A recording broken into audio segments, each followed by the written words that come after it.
السلام عليكم ورحمة الله وبركاته.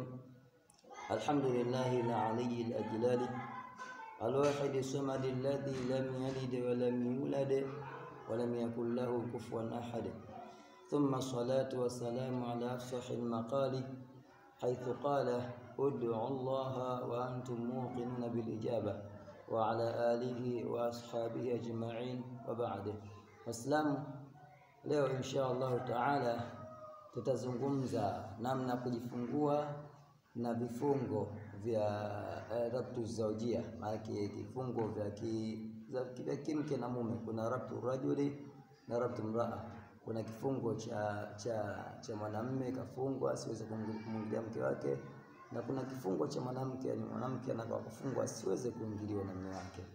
Sasa inawezekana mtu akawa na mke, lakini akitoka huko akija kwa mke wake akitaka kufanya ile jambo anakuwa ile kadhibi bakola ile inakuwa inarudi nyuma na nyua kabisa. Mtu anaweza akaja katika jambo akafika katikati kabla ifika mwisho kadhibi inarudi nyuma.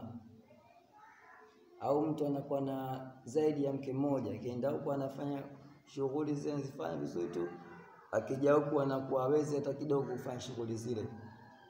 Au anafanza kama tulivyozungumza, anaweza kufika kati na kwa kadhibi na nyuma.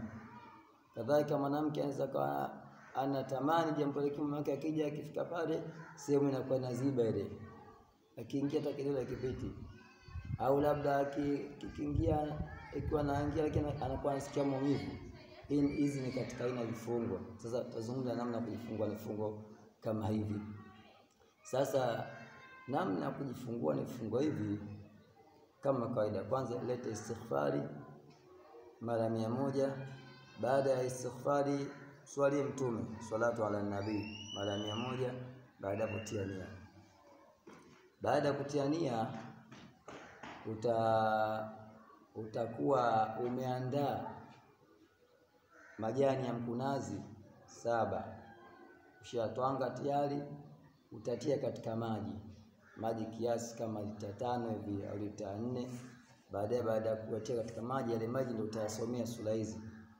Utasomea suratul Fatiha mara 7, ayatul kursi mara 7, suratul Ikhlas mara 7, Falaq na Nas mara 7.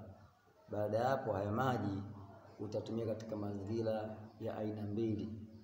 Kwanza utakuwa na koga na kunywa. Sio kidogo mpaka za mwili mzima, kidogo na kunywa. Fanya vya subhi na jioni.